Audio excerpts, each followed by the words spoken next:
Ladies and gentlemen, listen, we're glad to have you.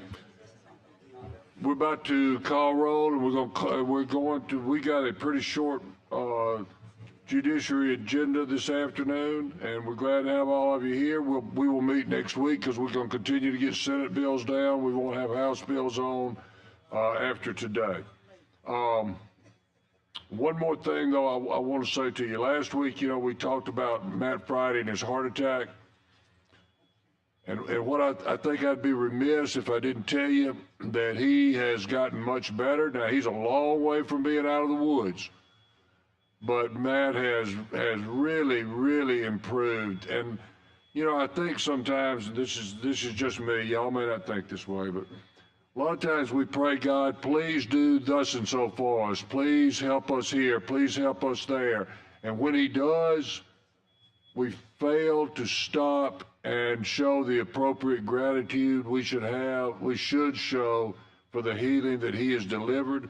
And I'm convinced, certainly through the good work of the doctors, but also through the good work of the Lord. So we are so very grateful to him for Matt's improvement. Okay, thank you. Call the roll. Hill. Here. Wadsworth. England. Here. Almond. Bedsole. Brinyard.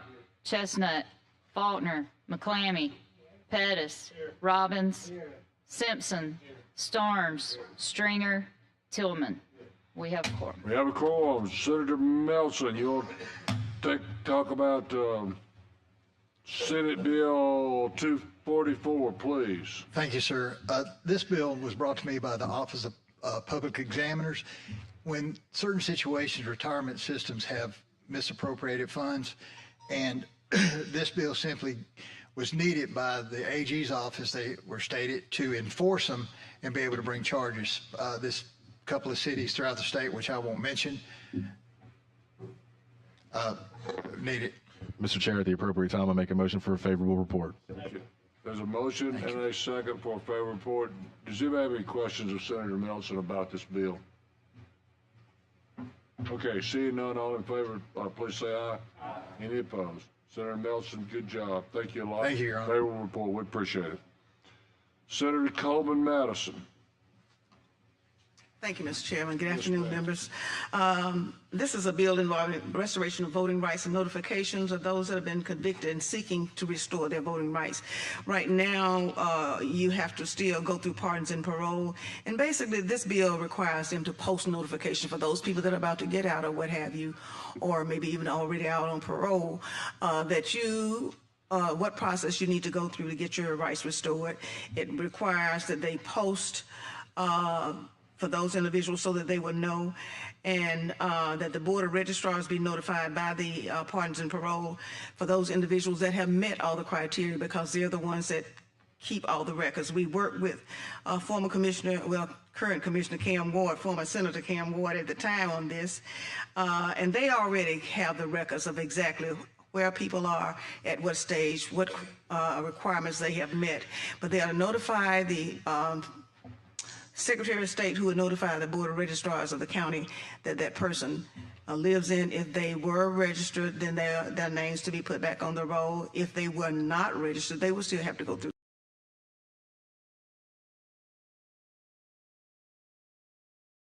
the process.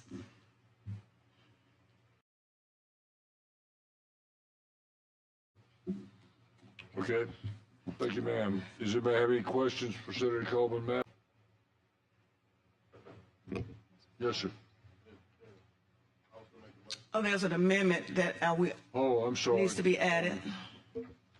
I have that amendment. Have you got the amendment? Yes. Okay, please, go ahead, ma'am. Okay, thank you, Chair Judge. I have an amendment that replaces lines 49 through 52 on page 2 with the following. With instructions for applying for a certificate of eligibility to register to vote. The instructions shall specify that an individual who previously lost his or her right to vote pursuant to section 17-3-30.1, but has subsequently met one of the criteria set forth in section 15-22-36.1A, is eligible to apply for a certificate An individual may submit the form of the board to the board of. Mr. Chairman and members, if I may add, this was something that was called by LSA as a technical clarity for this bill after it was drafted. So they recommend that we put that in for clarity. All right, let's just talk about the amendment right now, okay? Do I have a motion to adopt that amendment? So moved. I'd like to ask a question about the amendment. Sure, but let's go ahead and get a motion to adopt it. There's a motion to adopt, Mr. Tillman. Is there a second? All right, we got a motion and a second to adopt the amendment. And yes, sir, Mr. Wadsworth, you certainly can ask. In the amendment, I think it says that they're supposed to give notification when one of the criteria has been to be eligible. Do they do it when one of them has been completed or all of them has been completed? Again, pardons and parole keep the track of that. This is to notify them of as they meet these criteria that they are eligible so that they can start that process. But they wanted to make sure that, LSA wanted to make sure that people didn't confuse that this was just a one-time thing, that they had to do this. Is there just one criteria to be eligible? According to pardons and parole, no, because there are several. It could be fines that you have not paid. It could be victims restitution that you have to be paid or what have you. They have to have all that cleared before they are completely eligible to get their certificate back. Are they required to give that notification when just one of the criteria has been met, or all of the criteria? All of the ones that are required under pardons and parole, they have to meet all of those criteria. But but the way it reads is that as soon as you've met one criteria, you can apply for the certificate. Let Because me it go back says, to- but has subsequently met one of the criteria set forth is eligible to apply. So you apply even if you haven't met all you have to do is meet one criteria and you can apply. That's in the amendment that it says, but has subsequently met one of the criteria set forth in section 152236(1)A is eligible to apply. So you're eligible to apply for the certificate at that point. So it just seems like, I'm just wondering, why would we not apply once you've met all the criteria as opposed to applying and then pardons and parole having to say, oh, well, you still got to meet A, B, C, and then you see what I'm saying? Like, Okay, you are in the process. This is a process. It does not mean that you receive your certificate. It means that you are eligible to apply. If you don't, a person might have met all the criteria and never apply, but it's letting them know that as you meet these criteria, that you are eligible to apply. It's only after they complete all of the criteria that pardons and parole send the notification. So I guess you may see it's a red flag to let them know, okay, you have met this criteria. Here are the rest of the things that you have to meet. So it is about giving notifications. They even have to post this on a website as well. Without that, they would not know. And previously, everything was on the person that is out, but I would have no way of knowing what all my fines are, exactly how much I'm supposed to pay in restitution. And so pardons and parole keeps all of that. They have a record of everyone. May I say? It seemed like it would just be once they met all the criteria that pardons and parole needs to send the notification. Well, you mean send a notification that you can now apply once you met everything, but the person may not know that that they're even eligible. This only applies to the website. They have to list on the website. Here's how you apply for the certificate of eligibility. Yeah. And then the instructions say if you met one of these criteria. You're eligible to apply. This is just instructions on the website. Yeah, and basically it's for clarification so that they'll understand that.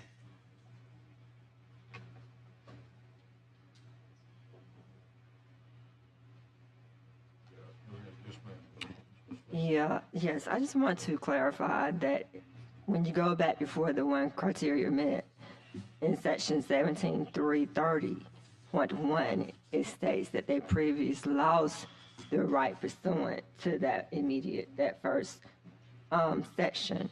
And then you meet one of the criteria in the Code of 15. So they've already been disqualified in the first section, and then they have to meet one or the other if they just In order to even apply. right, in order to even apply. Judge. So, So you can read those disqualifications in 17.330, even includes bigamy.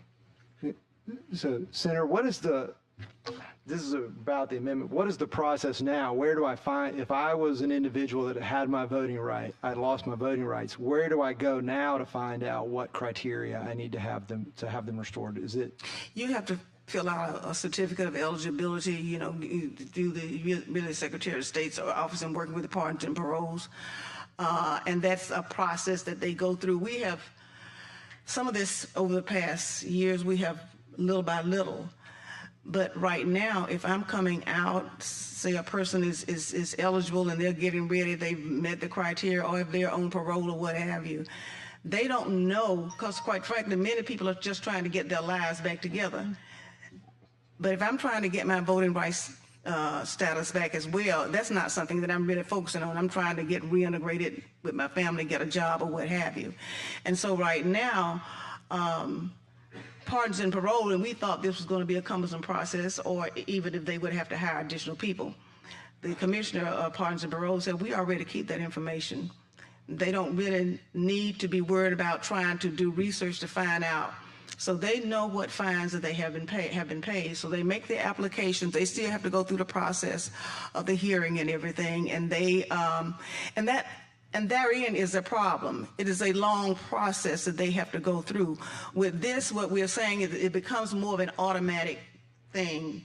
You already have that information. Once they reach that threshold, you notify them. But first of all, it should be posted on the site, in the premises of the facility, wherever they are locked up.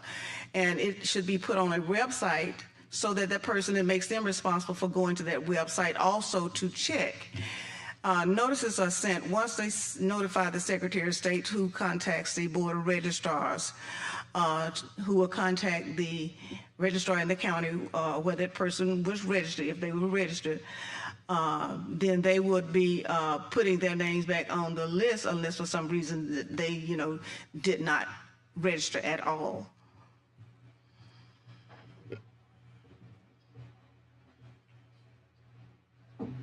So if they haven't registered, they would have to go through that process. This is not an automatic thing of a person who has never registered. Go ahead, Mr. Potter. Thank you, Mr. Chairman. Hello, my friend from my Jefferson County delegation. And we agree on a lot of things, pass a lot of bills that have the support. And I see my other colleague from the Jefferson County delegation out there who used to be on this committee. But we were looking at this bill, and we had an attorney looking at the bill with us, and felt like the bill as written is in conflict with our current law. On page 2, in paragraph A, where it says that shall jointly develop and make available on each agency's website a form with instructions for any individual who met one of the criteria set forth in 15-22-36.1A prior to October 1st, 2025. And the current law is that they have to meet 4 criteria. And so I don't have that other section with me, but I was going to ask you about that because felt there was a conflict with existing law with this bill. Well, if you think about it, they actually don't get their certificate of eligibility until everything is completed. Simply what this is saying is that if you have at least met one of them, you're notified that you need to go ahead and start that process so that the person can start working on something. Again, they don't know whether they're paid all the fines. You might be paying on it, you may not be paying on it. but it's letting you know you need to start paying, or you met one of the criterias, you can go ahead and apply, but you still have to meet everything else. You've got to, all of the things that were listed, you still have to meet all of those criteria before you actually get a certificate. That's why the notification on the website and putting these in the sites or whatever facilities that are posted, so people will know what the process is. Basically, But isn't one of the any one of the criteria is you've got to be a felon? I mean, so this would, in essence, wouldn't this be requiring them to do this for somebody that's only met one of those criteria? It's not requiring them to do anything, because somebody asked me, says, how many people do you think this is going to affect? I said, well, it may not be a whole lot. It's just really going to depend upon how many people are going to take the initiative and are sincere about trying to get their lives back together. Simply because they give you that option or that right, it doesn't mean that people are going to take advantage of it. The other thing is that simply because if this bill ever passes, it doesn't mean that that person is going to be eligible. There is still that process. It's not changing that. Basically, this is a bill about notification, putting it up on a website so people will know what that process is and how to apply. I understand that, at your point. I do think it seems a little burdensome to be all that it's requiring be done when only one of the criteria has been met. And the only other comment, Senator, was just, I wanted to ask you, because there's a lot of putting a lot of the burden now on basically the pardons and paroles and on Secretary of State to do everything that I think the person was having to do before. And is the Secretary of State's office in support of this bill? Well, this is not the first time this bill and similar bills, we've sort of broken it down in different phases. As the bill has been out there for a long time, I've never heard anything necessarily negative, because it really doesn't put an undue pressure. We worked with the Pardons and Parole Commissioner on this bill. Started before he left and assumed this position, and when he got in that position, worked with them. Now he knows what systems that they have over there to ensure. We sat down with him. He was the one that said, that's not a problem. We already keep that record. So it's just as easy for us to send. As a matter of fact, it's even better for us to send the records, because we can certify. They're the ones that have it certified right now. We can certify who has met all the criteria. We send this over to the Secretary of State. They know which county this person came from. Then they send it to the Board of Registrars in that particular county. You know, they've got a list. They can check the list if this person was on the list, if they were never on the list. You know, it's on the website to let the person know, okay, you met all the criteria. You can go and register to vote if you've never registered to vote. There are literally hundreds of people that are out there that still don't know whether they are even eligible. Is the Secretary of State, have you discussed this bill with them, and have they weighed in on this? And not this session, but in the past, we have sat down and talked with people in their office about it. Okay, and I didn't know if they've made a position. I have not heard from them, but I honestly did not know whether or not they've taken a position on this. No, not really. Okay. Thank you, ma'am, for your time. Okay, Mr. Allman, you had a question and or comment? Well, just, I guess, two different comments. It seems that we could fix the concern, and I share the concern about the amended language. If you just go back to the original language and strike out on line 49, strike out the words "for any individual who met one of the criteria set forth in section 152236.1A prior to October 1, 2025. If you strike all that out, it just is requiring the Board of Pardons and Paroles and the Secretary of State to jointly make available on both of their websites a form with instructions how to apply for a certificate of eligibility to vote. You know, I think, That, I'm thinking in looking at the amendment, that's really what it does, because see, in the bill here, it has a date. It says prior to, and I really think that was a problem with LSA when they looked at, again, this was a technical correction for clarification that they brought back to me. I'm not an attorney, you all, many of you are. And that's the section that they did take out because it had prior to October 1, 2025. That kind of pigeonholes it in and would give, I guess, the person the impression that if I haven't done this prior to that date, that I would not be eligible to do it. So the amendment took that out. well, unfortunately, it still has that language that's bothering us, I guess, or some. I mean, the date, but so. No, So you have do you have an alternative amendment that you're offering? Is that what you're Well, asking? I'm just throwing out to the committee for comment. There's a second concern I think that I've heard, and that is whether, in fact, because this is requiring the Board of Pardons and Paroles and the Secretary of State to do something, and I guess whether they are, you Mr. know, Chairman, what they're. can I make a suggestion that let me carry this bill over and get with the people who have some concerns as well as get with LSA and maybe they can address the issues about this because, again, I know that they have to draft bills where they are consistent and don't conflict. I agree. And so let me get with them and if it's, And while you're doing it, Senator, may I ask that you ask them one more thing? I mean, Yes, sir. You go in with a list. Anyhow, would you mind me putting one more on it? sure. On page 3, it looks like to me that when an individual's rights are restored by the board, it says that the Board of Registers of the county shall add that person's name to the poll, to the list of voters. Oh, that needs to be a clarification. That's only if they have registered to vote. You don't add the name back to the list if they've not registered. Okay, they would, I mean. What line all is of us, that? When we reached, 18 or 19 or however old you are when you vote, I'm so old I've forgotten. Oh, no, that's We not had an to go automatic. do something. We had to go sign up. And shouldn't they have to sign up? Oh, yeah. Yeah, if you've never registered, your name can't be added back to the list.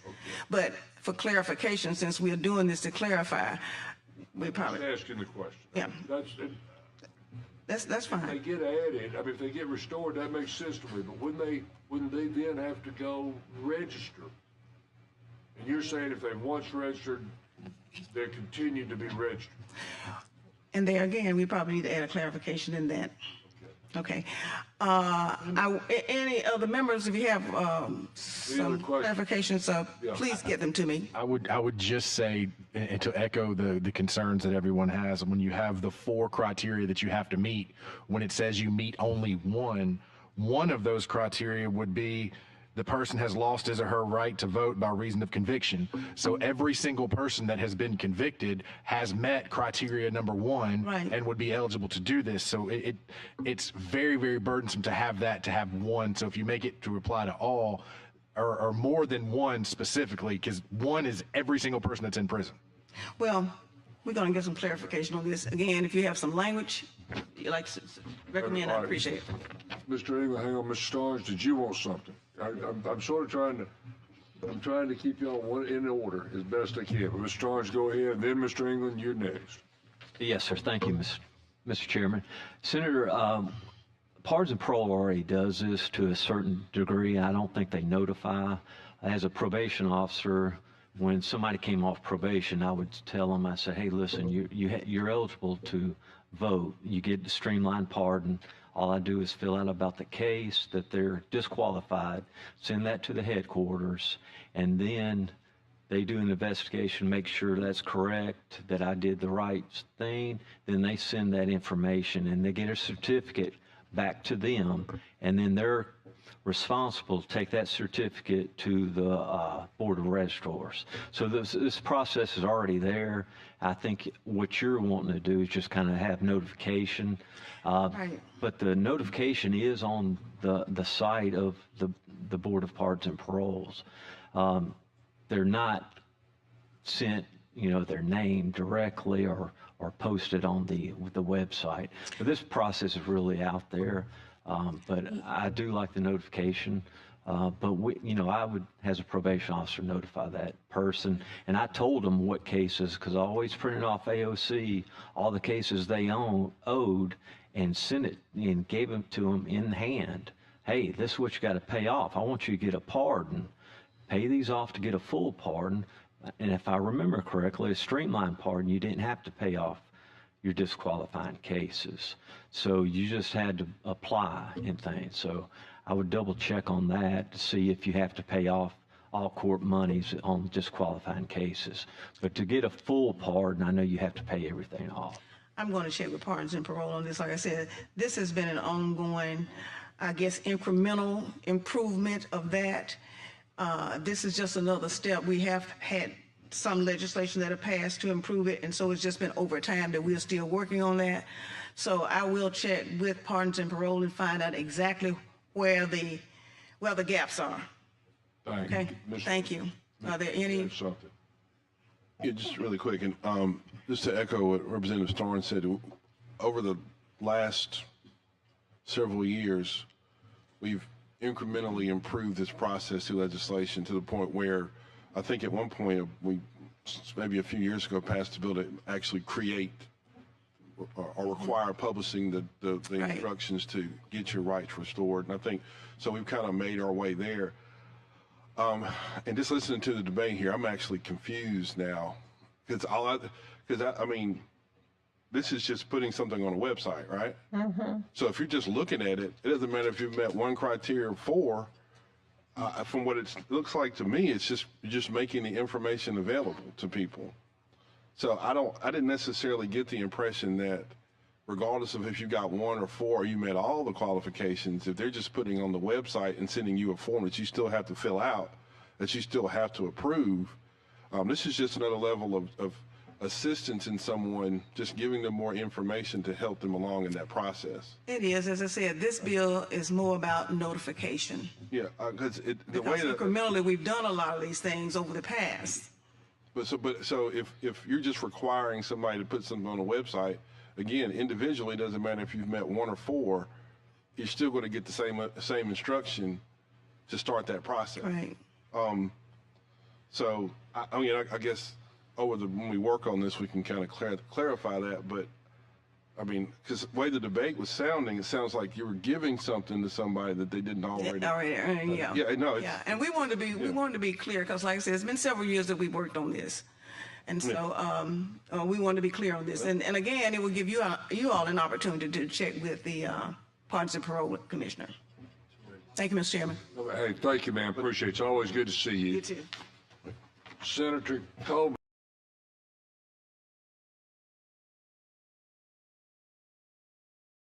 You want to do 18?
this bill says is if in the event after the first year, just in this situation, 1 year after, and then in the Senate, they put an amendment on it that said live birth.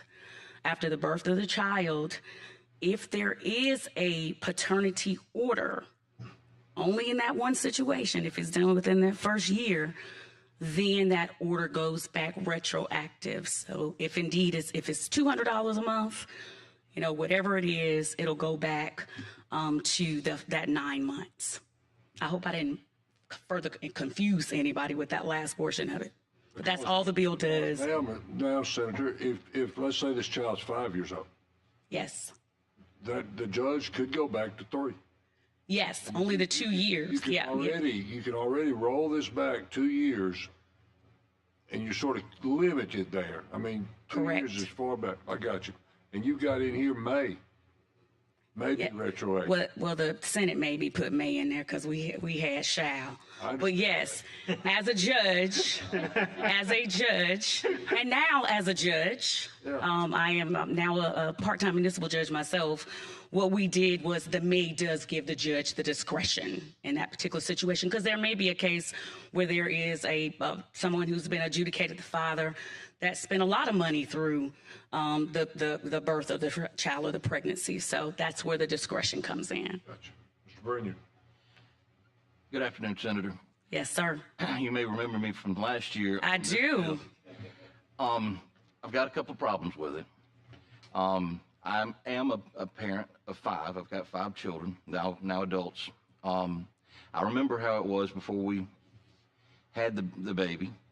You know, you do get ready. You buy the Pampers. You buy the things that you're going to need as soon as the baby comes home from the hospital. Sure. But there was no need 9 months prior. Now, the law already allows the judge to give prenatal reimbursement, medical expenses, hospital expenses.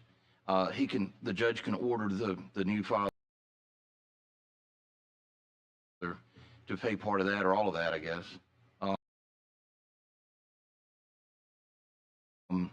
But to me, the child has no expense itself. Those Pampers aren't used until the baby is here. But the money was spent then. Well, it could have been spent the day that they were born too. I mean, you could have gone out and bought all the Pampers you wanted right then. But who does that? Nobody. Exactly. But child support is for child support. And I know that you're saying that we've defined a child as, or life beginning at conception. The practical effect of this, on Paternity Day in our courthouse there in Tuscaloosa, they've got the prospective fathers, they make them come in, they do a paternity test, a DNA test, send it off, then they come back the next time to find out whether they're the dad or not. Sometimes you've got 2 or 3 guys there that the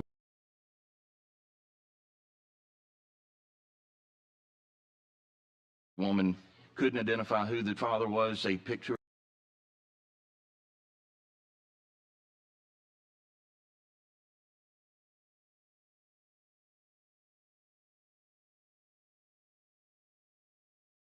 Three guys that have to be there. They come, they get their test results, and then they're ordered to start paying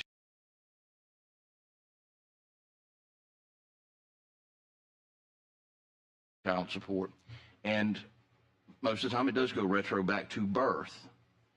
All right, that person's already behind, and nobody pays $200 a month. I mean, child support's pretty expensive on the guidelines. So, well, I guess it depends on which court you practice in, because I know a lot of cases that have $200 a month or less. Okay, but say it's $500, and this is 10 months after the child is born.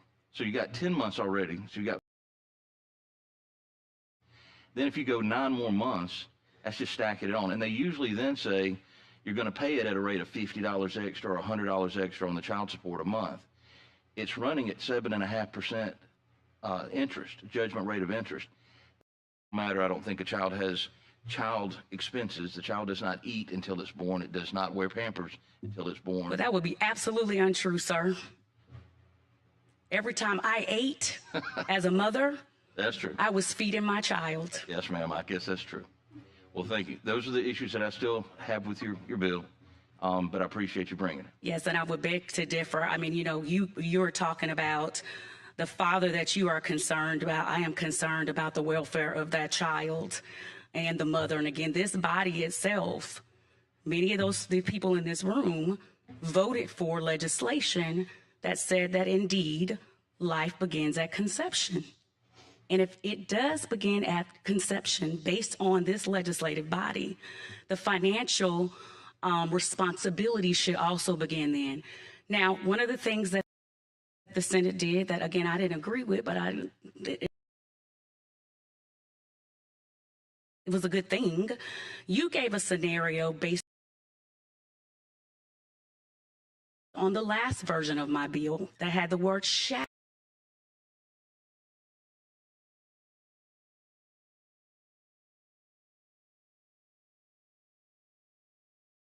in it. This says may. So that gives the judge the discretion to say, hey, maybe I don't believe that for those 9 months, $5,000, I'm gonna use your figure, was spent. In that particular situation, the judge may say, hey, it was only $1,000 or it was nothing. So that's what the judicial discretion is there for. I practiced in family court for a long time. I was a whole lot of cases that were $200 and less. Those are the folks that go paying reasonable expenses of the mother's pregnancy and confinement, taking that completely out, where that is not a requirement, just adding in about the 9 months, and on 89 through 91. Is that correct? That's correct. Okay. And if the child is not born alive, then neither one of those would come into play. Correct. Okay. That's all. Thank you. All right, Mr. Robbins.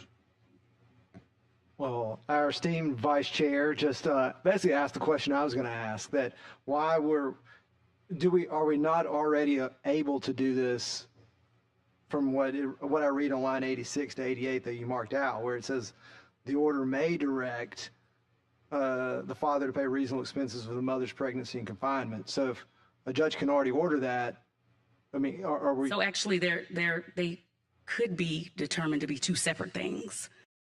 So the mother's pregnancy and confinement is one thing.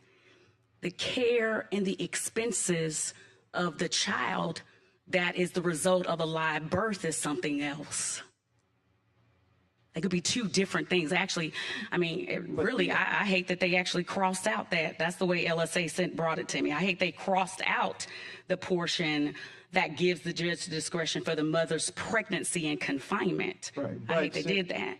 Senator, is the live birth not the result of the pregnancy, though? But still, the expenses as it relates to the live birth, I'm trying to watch my language, the live birth, they could be separate expenses altogether. There can be additional expense. So her being confined, if we're going to use that terminology, doesn't necessarily mean that you have to go buy this particular crib or particular stroller. It didn't say that you have to have all of those things. To me, those are expenses of the baby. Right. You're saying there are two basically tracks. I said there could be two different tracks. I hate they took that portion out of it. Yeah, the expenses related to if you are bedridden or things that the mother needs are pregnancy related expenses.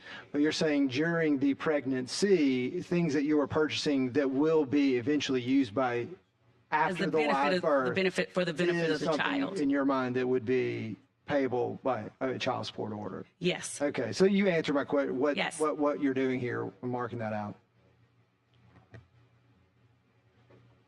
Somebody could actually put that back in. So go ahead. Afternoon, Senator. I just want to say first, when you stepped up here, you said this is a very difficult committee to be in front of. A few short years ago, I was not on the committee and you were. I would submit it was a much more difficult committee to be in. Because I was on it? I second that. And I mean that with all due respect. I'll tell you what, we would take issue with that from this perspective. Wait, that's my chair right there. Not that I remember a time I was standing there and you were here at all, but no, I'm just here on that same line of questioning because I am not an attorney in terms of quantifying this.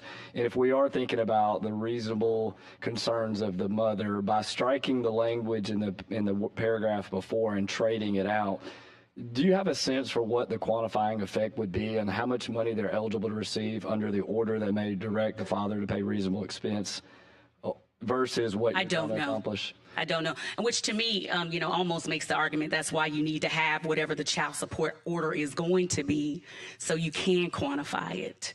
Yeah. So, I don't have that number. But I'm serious when I say we really could have just kept that portion in there. Okay. Thank you.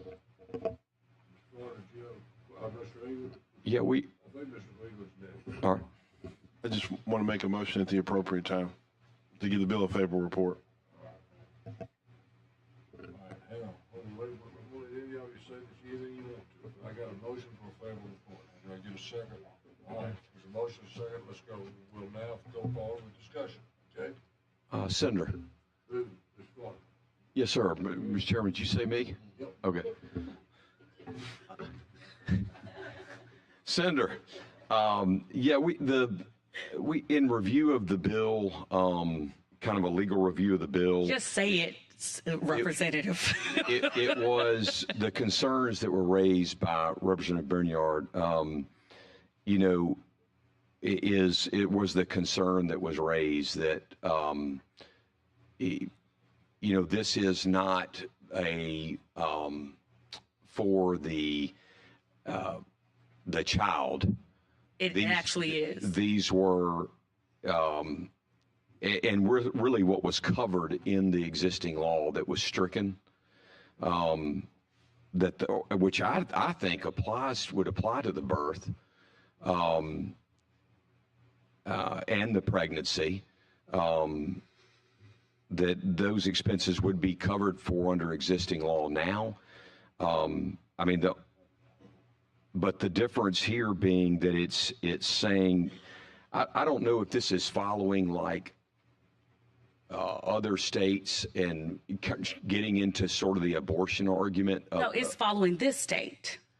Well, it is following this state, what this body voted on. It's following this state. There's not, I didn't go look for model legislation, if that's the question you're asking me, kind of where did it come from.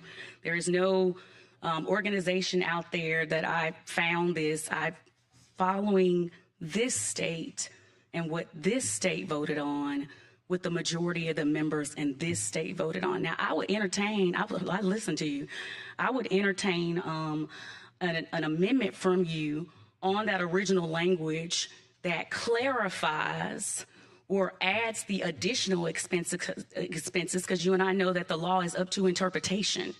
There may be one judge that interprets pregnancy and confinement to the mother only. There may be another judge that interprets pregnancy and confinement to include all of the expenses up to birth for the child, where there was a live birth that occurred. So I would entertain something to use that original language to add that clarifying language to include those additional expenses. I think really, to have the judge, I can't even talk to the judicial discretion really does clear up your argument. But in the sake of the peace, keeping the peace and the spirit of camaraderie and trying to come to some level of consensus, I would definitely entertain an amendment that did exactly what you just mentioned, because you said your interpretation that pregnancy and confinement includes all of those other things. I think if the we way clear that up. The way I read it,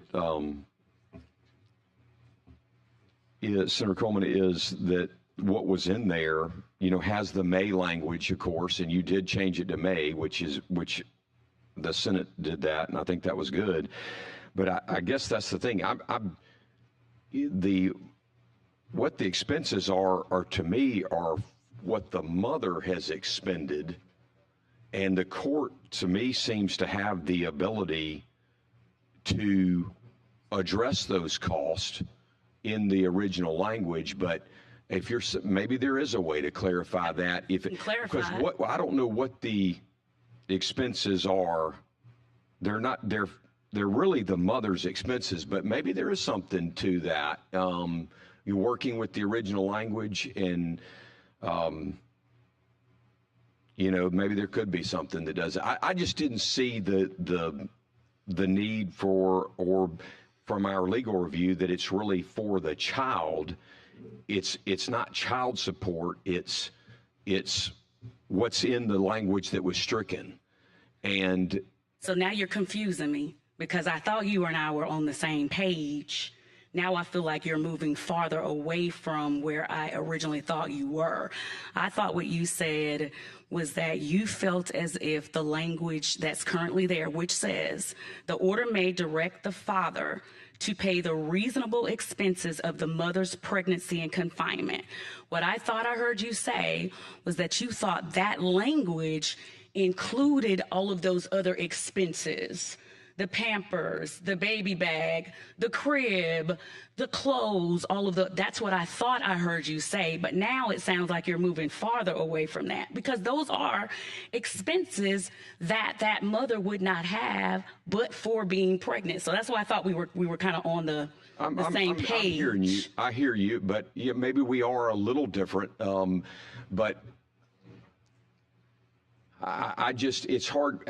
Like Representative Brinyard saying, it was hard to get a handle on child support until the child was born.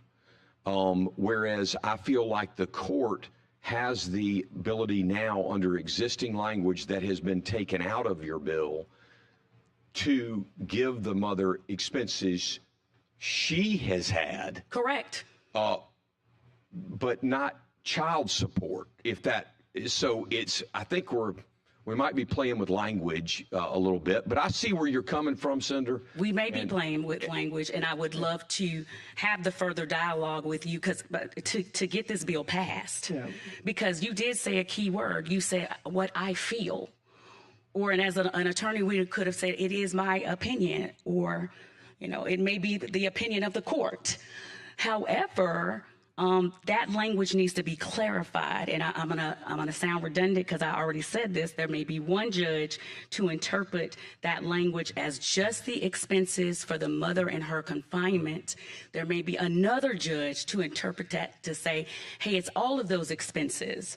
So if we could clear that up, I think we would be on the same page. And again, my bill actually was very specific. Mine said that the adjudication had to have happened within the first year. So we were trying to keep it very, very narrow. I did see with the language that you're mentioning. Hey, I mean, we open it up to some other folks, and I'm amenable to that. Yeah. So I just want to jump in. I do see exactly what you're saying, and I agree with your point that if mom. So what I want to do is I do want to make an amendment to bring back the language that was struck, because if I'm interpreting it, if mom, let's say, is bedridden, yes. Doctor says, Mom, you can't work anymore. Well, that is an issue directly related to pregnancy.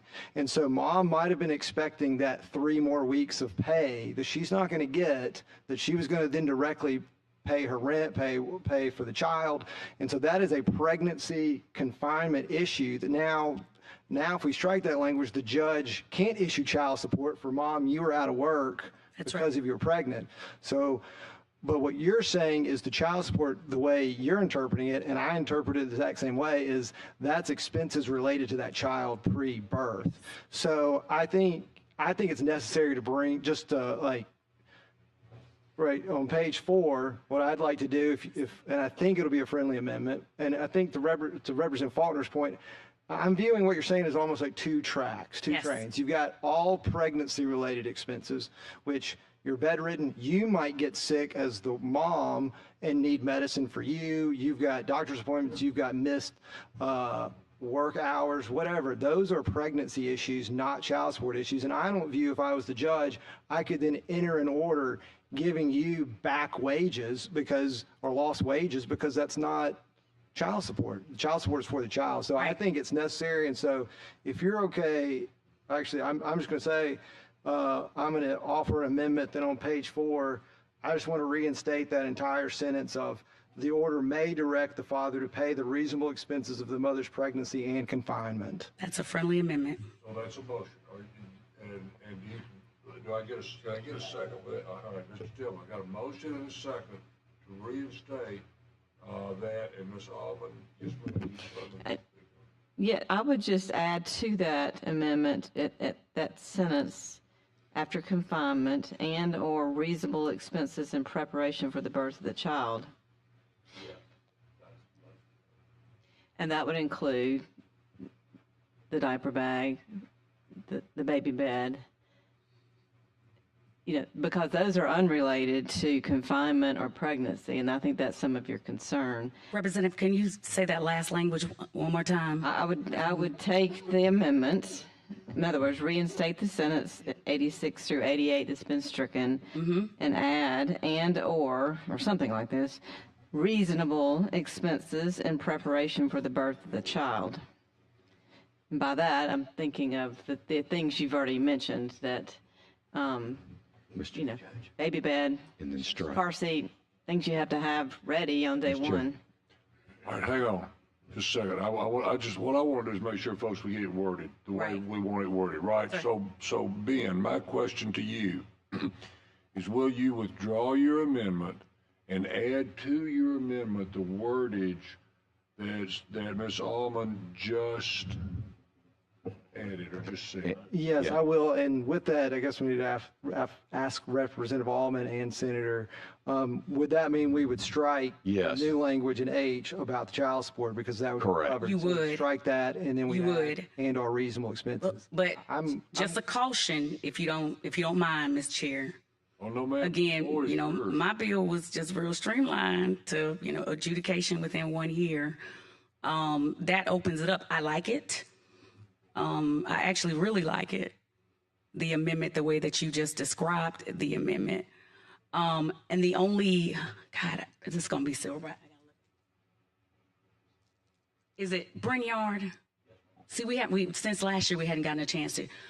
Here's my only thing with the child support and having that as the ceiling, not the floor.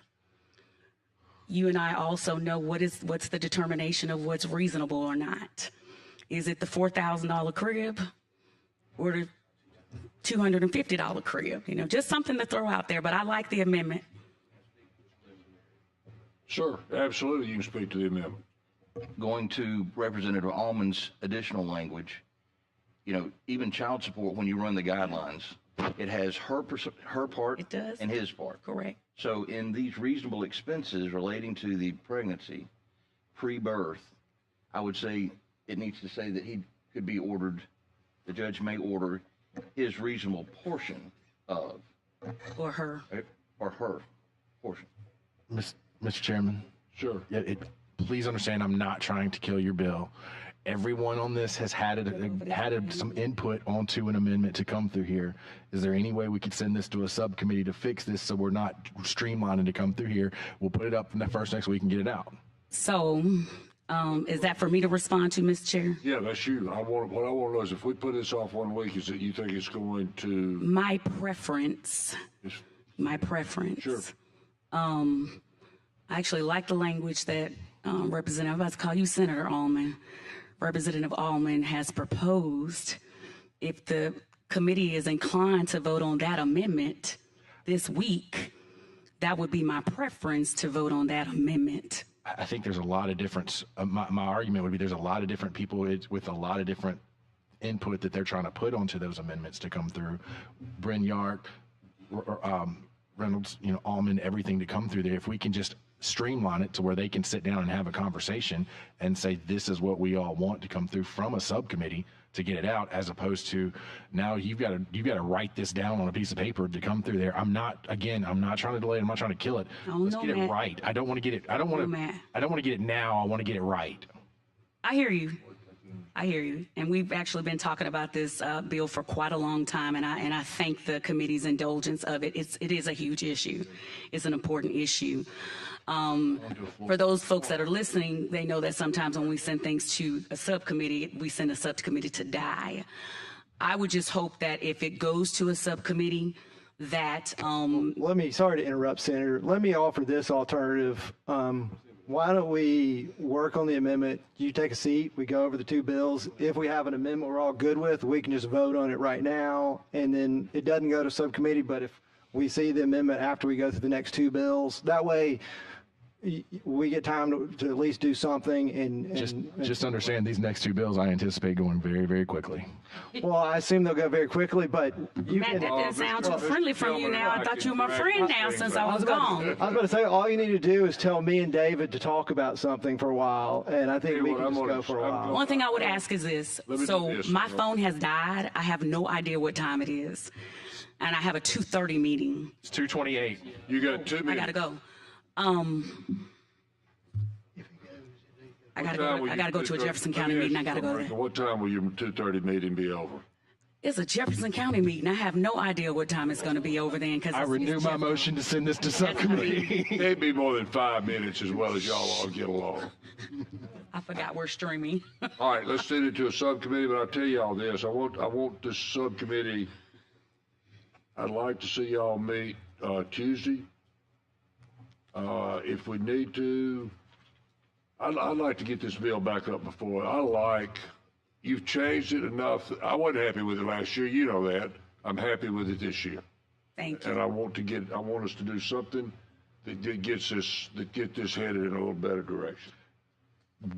I mean, do you want to have the subcommittee meet later and then take the leave of the House to have a special meeting tomorrow of us to get it through quickly? If we could get with Senator and get this ironed out, yeah. That would be once great. we get this done, y'all, this getting leave of the House and getting us together will not take 5 minutes once everybody's on the same page. You okay with that? I am. All right. So, Ms. Chair, really quick. Civil. Who's going to get in contact with me from the committee? That's what I was about to say. Brandy. Okay. All right. Thank you. Thank you to the committee. I appreciate you. No, thanks. See you.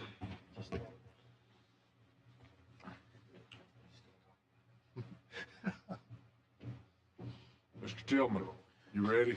Yes, Mr. Chair.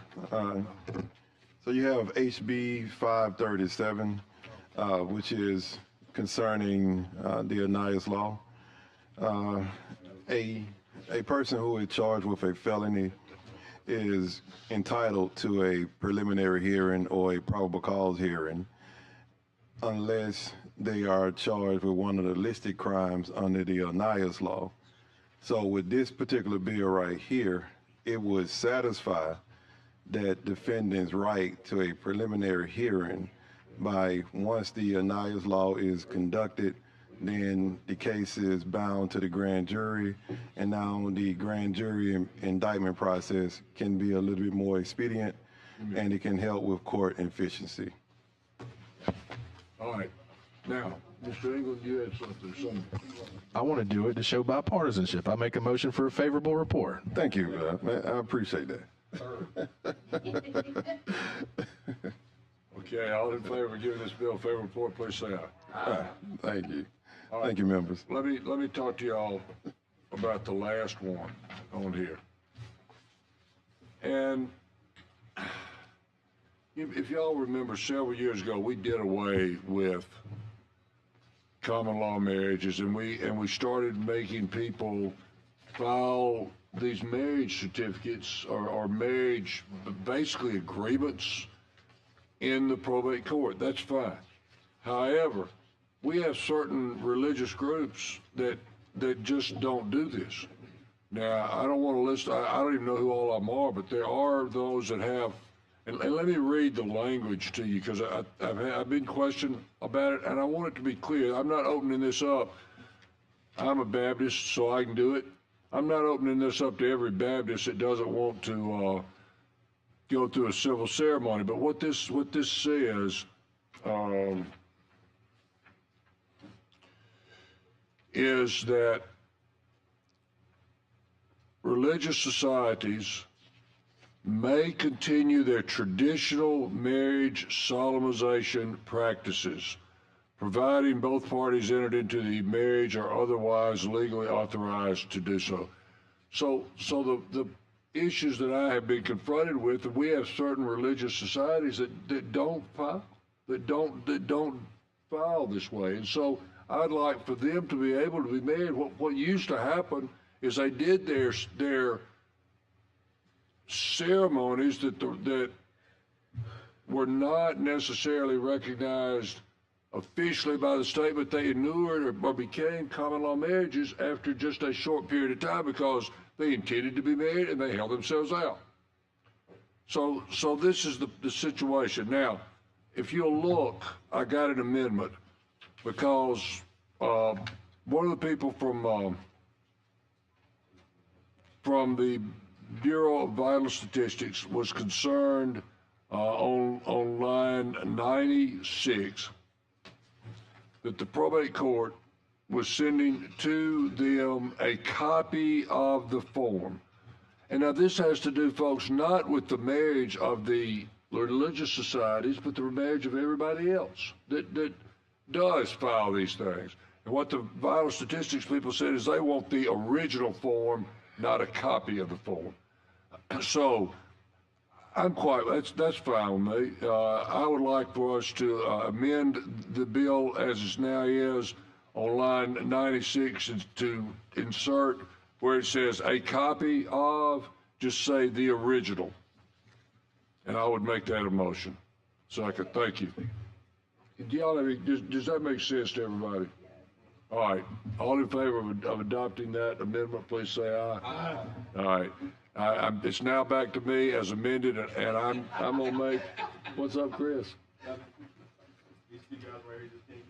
I know it. It's tough, but we're at the end of the year, so it's okay. I would make a motion to give this a fair report as amended. Thank you. All in favor, say aye. Aye. Okay. Thank y'all very much. That is done. Yes. You may want to identify who the chair. I'm not the chairman of the civil committee. You may want to identify that. Let me see the civil subcommittee. Who's on it, Brandy? You have Faulkner, Almond, Chestnut, McClammy, Pettis, Robbins, and Standridge. Not Standridge. He gone. Oh. I mean, Brignyard. Brignyard. Yeah. Brignyard needs to be on that. He does. All right. Thanks. Let me see y'all for a second. Otherwise, we are adjourned. Thank y'all. Yes. So.